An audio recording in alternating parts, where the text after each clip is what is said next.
What's up, guys? What's going on? No, not much. You guys ready to roll? Yep, when you are. Okay. Captains this week are offensively Sheldon Evans and Kane Madden, defensively Beckett and Gilmore.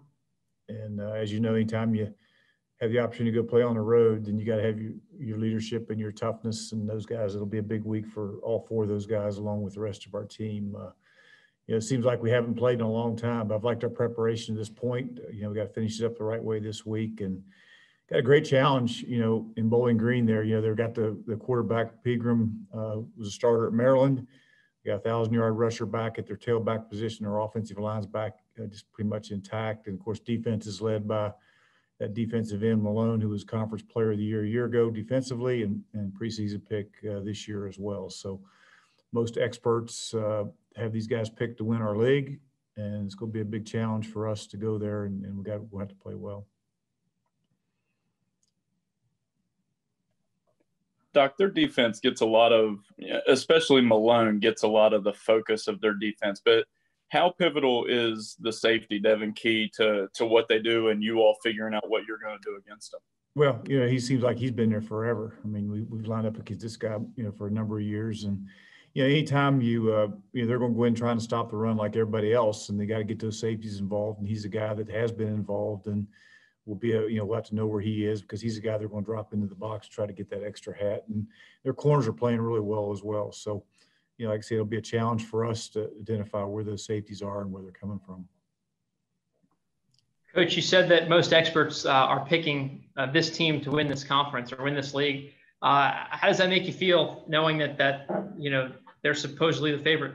Well, I memean, obviously, it's a challenge for us, and they're an excellent football team and got a lot of players back. So, we got to prepare and go play. But, it's a big game because, number one, it's our next game. And also now it becomes a conference game, which makes it, even bigger. So, we understand that. Getting back to talking about those, Devin Key liking to fly up, does that promote some one-on-one opportunities for you all to go win and possibly some deep shots for Grant, in your opinion? Well, I mean, anytime you get that, and we do the same thing with our guys. I mean, if you look at our defense, and we throw those extra safeties in the box, which people have to do to stop the running game, then you won't put some pressure on your corners out there, because you're going to get yourself in situations one-on-one. And normally the teams that have success, whether it be us or opponents or whoever, is when that happens, you got to be able to win your one-on-one battles out there. So it's going to have to happen for us as well as them. Being a part of this rivalry for a bunch of years now, and knowing how this game ended last year with Justin's kick right as the game expired, when you play a team like this, knowing that it could be neck and neck and come down to the final possession or even final play, how do you prepare for situations like that when you haven't really been in any this year so far? Well, I mean, the last 3 years we played these guys, it came down to the end. It's been tight games for the most part, and we know this one will be no different. I mean, you got to play every play. I mean, just like you had to do against App State or whoever you play. When you're in big game situations, you never know what play is going to make a difference in winning and losing that game. So you just got to go play every play as hard as you can play. And we tell them, don't look at the scoreboard. And at the end of the day, we'll look up and see where we are. But games when you play teams like this that are always tight games, like I say, it's just critical that you play every snap, because you don't know what snap's going to make the difference in winning and losing the game. Doc, you had to approach preparing for this game a little different. You've had several weeks off. Is it sort of a blessing in disguise to have extra time, even though I know you'd rather be out there playing every week? Well, we'll see. I mean, like I said, I don't think anybody's got a blueprint for what's happening this year with anybody. Obviously, we played 2 games in about 7 weeks. So, you can't go to the book of how to coach and look at what's happening. But I think I think we've done a good job of going good on good and doing some things. And I like the way our team's approached the last 2 weeks. Now we're into game week, and we're pretty much on set as far as our schedule and the way we practice and all those things are concerned. So, things change every day, with what's happening out there right now. And we just have to make sure that we're as prepared a football team as we could possibly be, Saturday night when that foot hits the ball. Defensively so far, 2 games, giving up 7 points. Is this pretty much how you predicted your defense would play over the first 2 games of the season, only holding opponents to 1 touchdown? No, I knew that going in. We were going to hold them 7 points in 2 games. No, I had no clue. I mean, I thought our defense could be good. Brad and those guys have done a tremendous job, coaching those guys up. And, if we could continue, it all starts anytime you have successful football teams, it starts with playing great defense. That's where it all starts. And, those guys have done a great job coaching them up. And we're going to have to play great defense, against this quarterback. This guy can beat you with his feet, as well as with his arms. So he was a conference player of the week last week against Middle. So, offensive player of the week. So it's going to be a great challenge for our defense, and we're going to have to continue to try to do a great job of keeping them out of the end zone, keeping points off the board. Doc, that the scoring drive that Appy State did have against you all helped them with penalties a little bit. You all been off for 3 weeks. This is a rivalry game, so tension's going to be a little bit elevated from what it normally is. How do you keep the guys calm whenever they're itching to go and they're itching to play a rival? Well, these guys, obviously, when you have 3 penalties in that particular drive you're talking about, and you gave up, 45 yards, whatever that is. And, you do that, you're going to have a hard time stopping anybody. So I think when you get in a game like this, you got to be a poised team. That's just, it boils down to a lot of big games, because even a critical penalty here or there can make a difference in winning or losing the game. So, you try to, you look back at even a couple of those games. We've had the opportunity to watch a lot of football the last couple of weeks when we weren't playing, and you look back at some situations, the Kentucky game, for example, the kids started celebrating early and prior to getting the end zone, and maybe it cost Kentucky that game. I don't know. But that being said, we kind of cut those clips out. We show our kids, situations in games, that can cost people, games that occur, and hopefully it doesn't happen to us. But we'll stress that, and kids just understand when you get in games like this, you got to remain poised, because, one penalty here or there or something like that could cost you the game. How similar are these 2 teams? We talked to some of the defensive guys, and they're like, yeah, schematically, there's some similarities between what Marshall does and we go up against in practice and what Western does as well. Well, I think we do some, we got number one, they got some quarterback runs are involved in their offense as we do. And, they like to throw the ball down the field as we do. And, they just, Coach Helton's done a great job with that offense. He's a good play caller, and they work to keep you off balance. And they throw some tricks in there here or there as far as trick plays are concerned. So I think defense, their defensive coordinator played at NC State when I was a coach there years ago. And, so he's very aggressive with what he does. And he likes to play some man coverage and, get you in, like I said, load the box up and try to just prevent the big plays outside. So, we understand, we played each other for a long time. Of course, with Coach Helton just been there a couple of years, the D coordinator's been there prior to him, but we have a good understanding of them as well as they do us. So it's going to be a fun game. Does that elevate the discipline factor? I know you talked about discipline with emotions, but also, Pegram is a dual threat quarterback, and you get your eyes wrong and he's hitting you over the top, or if you're not paying attention, he's going to take off with his feet. No question. Anytime you got a guy that's got the ability to run the football at the quarterback position, that creates problems for you. You got to do a great job with your ends and that type of thing of reading the zone read and all things that go along with it. But he's also got quarterback runs in there with the power and that kind of thing that's actually called quarterback runs. So, you get an extra hat in the box, but that quarterback, when you run him, you got the extra guy in there as a blocker as well. So, which can create some issues for you. So, like I say, they do a great job with him offensively, and because of what he can do with his feet and his arm, he creates problems for a lot of people. Is there a different message now that we're starting conference play and that these games might have more significant meaning when it's all said and done? Well, there's no doubt there is. You get into conference play, especially this year, you don't know, number one, you don't know exactly how many you're going to get in. Hopefully you get Saturday in, but at the end of the day, if you look about what's happened around the country with games being canceled every week, you just don't know. You better take advantage of every opportunity you get, especially in conference play. So, we get the opportunity on Saturday to go play a team that's a really good football team. So we got to find a way to, come out of there with a win. And now you do that on the road, and I guess for the first time, you make those extra precautions traveling with the team and having everyone go down there. Is there anything that maybe might be different in terms of travel and getting there this year compared to years in the past because of COVID? You take a lot more buses. You're putting less people on buses, and the same deal. You can't eat on the bus. You got a lot of different things that you have to do. As the whole deal with what we're dealing with right now is to eliminate contact tracing.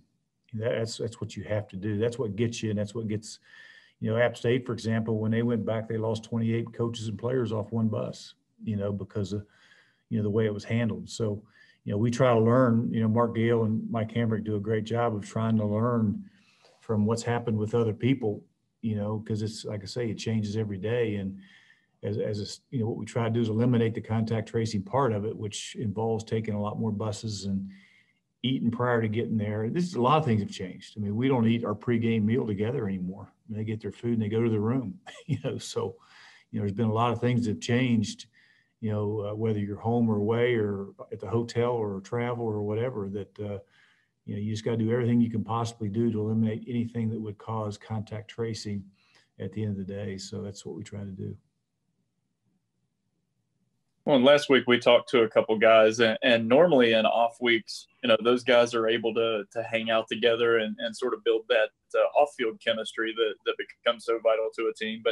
But they were like, yeah, we can't do that this year due to the contact tracing and the potential for there to be issues with COVID-19. So, how difficult is that for a team to be off for 3 weeks and sort of be, for lack of a better term, a little bit isolated from the guys they're used to being around every day? Well, there's no question. Plus, they can't leave town. You got guys that, they're here, they're homebodies right now, is what they have to be. And, if you look at teams that just about every team that's had a problem has gone back to a couple of things, whether it be a party, an off-campus party, or, game watching. I know with Charlotte, they had a game watching party, which is things you want your kids to do. You love your kids to get together as an offensive line or a defensive line and watch games together. That's part of, becoming a good team. But those days are, we just can't do that right now. So a lot of difficult, decisions have to be made out there. But, every day we remind our, guys that you just can't do that. You got to go home and unfortunately, hang out by yourself and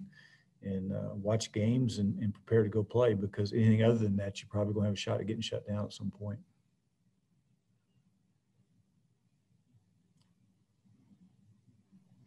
Looking at Western Kentucky's offensive line, and they're a group that also has quite a few guys back, a veteran center that you all have seen a couple of years as well. What did they do well within the run game? What are they doing different this year now that Peagram's a dual threat? Well, they're very similar to us. They got three preseason all-conference guys in one way, shape, or form that are back. And they got a lot of experience like we do, and they do a good job protecting him. And they're good play. They got a good offensive line, just like Appalachian State did, just like I think we do. So, it'll be our probably come down at the end of the day. This game will come down to turnovers as they always do, but it'll also come down to who dominates the line of scrimmage up front, whether it be offense or defensively. And that'll be a great challenge for our defense because they got an excellent offensive line. I know you always preach situational football, but unfortunately you haven't been in the position where you needed to come back yet this year. You've always been ahead. Is that, especially late in games, is that a situation you want to see Grant and this offense get into, or maybe you're down a little bit and he can show you that poise that he can bring this team back or match the game or take a lead even? Well, I'd rather be up at the end of the game like we have been. That'd be a lot more. But I think, I've got confidence in Grant. I thought the one thing that, I liked about what I saw with Grant was, he had not had any adversity at all in that first game. In that second game, he had the pick there early on. And, I liked the way he responded against a really good football team. So, he came back, he responded in a positive way. He made the plays we asked him to make. And I expect him to, to do the same. There's going to be adversity in this game, just like there is any game. There's going to be at times we could possibly be down or whatever it is. And you just got to have a group of players out there that just stay positive and keep playing. And like I say, don't look at the scoreboard, because you're going to win it, you're going to lose it, you're going to win it, you're going to lose it. Just the important thing is at the end of the game, you find a way to win it. And that's kind of where we got to be. And that's the attitude we have to take. Well, you look at Grant and in a tight game against App State, and I know it seemed like a year ago, but it seemed like he looked off a defender to open up Xavier for the big pass down the middle, then had the recognition in a tight situation. The two defenders were out due to injury and tucked that ball and ran. Are those the things that, are those characteristic of a freshman, or is that sort of special for Grant's skill set? Well, I think, number one, he does. I think for a young freshman, I think he does have a special skill set. I think that's number one. But, the thing Grant had a spring ball here his true freshman year. So it's not like he's a true freshman that missed, a spring ball, or a redshirt freshman that missed a spring ball going in this year. So he's been around a while, and, he's playing with a lot of maturity. And I think the one thing that I think it's helped Grant is, you've surrounded him with an offensive line of guys that are mature, that played a lot of football.